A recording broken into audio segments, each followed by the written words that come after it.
Magandang araw mga kaibigan. Ito, bigyan ko lang kayo ng update sa nangyayari ngayon na TRICOM hearing sa Kamara. Ang Facebook or Meta nagpadala ng representatives nila doon, mga AFAM. I think dating official ito ng US Homeland Security. Siya yung parang law enforcement head ng Meta. So, dahil tungkol sa fake news ang iniimbestiga, ang Facebook o Meta, whereas, ano bang definition nila ng fake news? Alam nyo? Ito, post ni E.B. Hugalbot, nakakatawa. Even Lolo Mets or Meta cannot define what fake news is. Parang tayo lang ata na bansa ang merong ginigiit na fake news. Sa US, wala yan eh. Okay, magbasa lang tayo sa mga comments Kaya, pati fake news iniimbestigahan. Sabi ni Emma ONG, only in the Philippines, big deal, masyado ang fake news kuno. Inday Ayan, lol, maybe confused why they were sent there. Nods Yabre, until today, they are still looking for the meaning of fake news. Wonder of wonders, they charge people with an imaginary offense. How can you charge someone when you do not know the offense? You are crafting a bill, you have so many undefinable requisites. Fishing expedition to muzzle descent.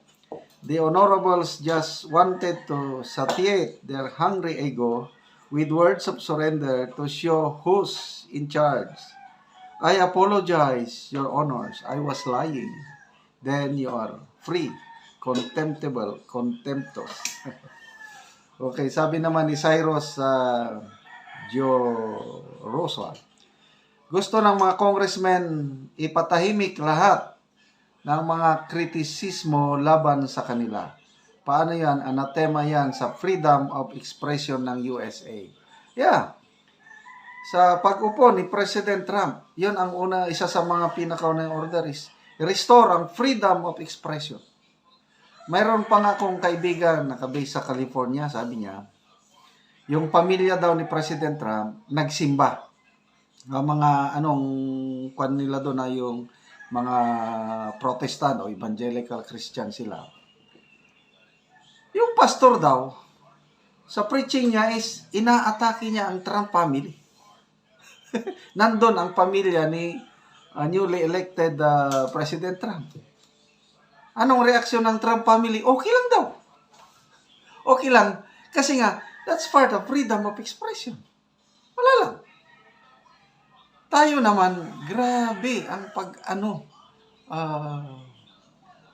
ginawa ng hearing na yan. Kaya, pangatlong hearing na yan, TRICOM, fake news. Okay.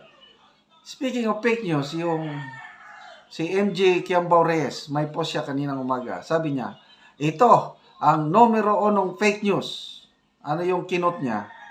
Yung salita ng Pangulong Marcos Jr. nung kasagsagan ng KOJC raid, siege sa Davao last year. Anong sabi ng Pangulo na? Ang mga pulis doon sa Davao, yung KOJC raid, hindi nagdala ng baril, hindi sila armado, walang tear gas. Very confident pronouncement ng isang presidente na walang dalang baril yung mga pulis. Anong katotohanan? Buong sanlibutan o buong bansa na nanonood sa drama, sa series na yon, kitang-kita sa mata na maraming pulis ang may dalang baril. Even sa isang Senate hearing, tinanong ni Senator Bato, si General Torre, inamin niya na may dalang baril ang mga pulis. So, ang presidente nagsasabi walang dalang baril, so sinong nagdadala ng fake news? O, di ba? Another one. Again, presidente, campaign sortie somewhere in, I don't know kung Iloilo ba o I think Davao del Norte. Yung pinakilala na si Senator Tolentino. Sabi niya, ito, Senator Tolentino, siya yung pinakaunang tao na dumating nagbigay ng tulong sa Yolanda. What? Ano ang katotohanan? Ang buong bansa, with videos ito, with the post and everything, ang unang dumating doon, saksi ang mga taga-Leyte, ang unang dumating, si then Mayor Rodrigo Roa Duterte, na maraming speeches ni na Speaker o Congressman Martin Romualdez, pinapasalamatan niya si Mayor Duterte na unang dumating. So ano yung sinasabi ng Pangulo?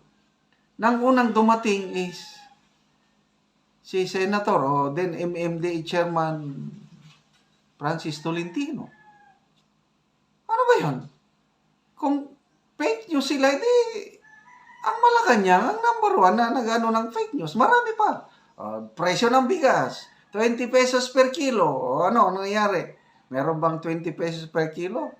Ano ba yun? Hindi ba matawag ding fake news? Ang unang ginang, sinasabi, nandito sa Pilipinas. Kaya lang, wala man silang makipakitang prueba na live interview.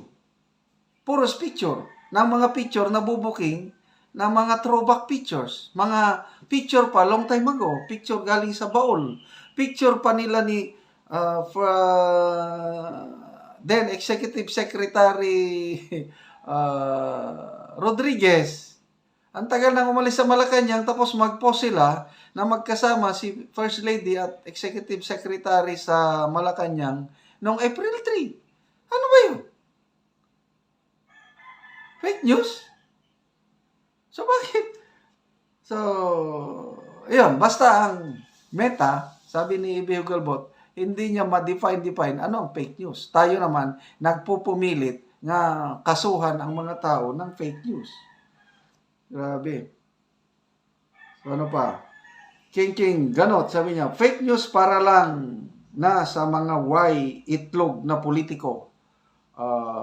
Feeling on, murag, ilang sweldo, di ba, gikan sa katawhan. Okay, salamat. Facebook, Lolo Meta, sa honesty o na hindi ma-define kung ano talaga ang fake news. Salamat mga kaibigan sa inyong pagsubaybay sa ating channel. Nakakatulong kayo ng malaki sa tribong Talandig dahil ang sweldo natin is tinutulong sa tribo. Nagbibigay tayo ngayon ng yero at pako para ma-repair ang mga sira-sirang bahay ng Talandig tribo sa Bukidnon. Panoorin nyo ang video na ito.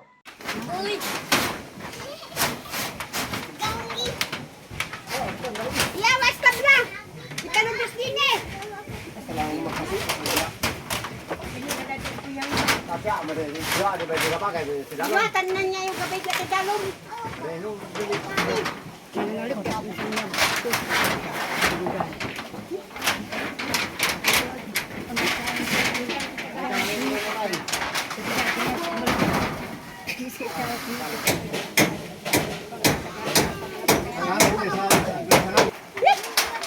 Ulan na gyud. At na gid si tatay og ulan ang gaatop. O karon dali-dali gyud si tatay sa pag-atop maski nagaulan kay nalipay siya nga natagaan og gero. O at least nga mapulian daw ang iyang atop nga dako na kayog bangag. O karon concentrate gyud siya bahala gaulan. Gatop gyud siya. O gitabangan pod si tatay sa iyang anak.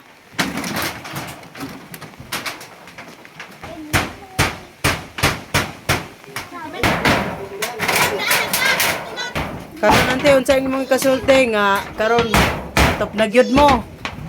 O tanang di na gyud mo maulanan. Unsa imong Salamat sa Ginoo kay na ato pa na gyud yung balay.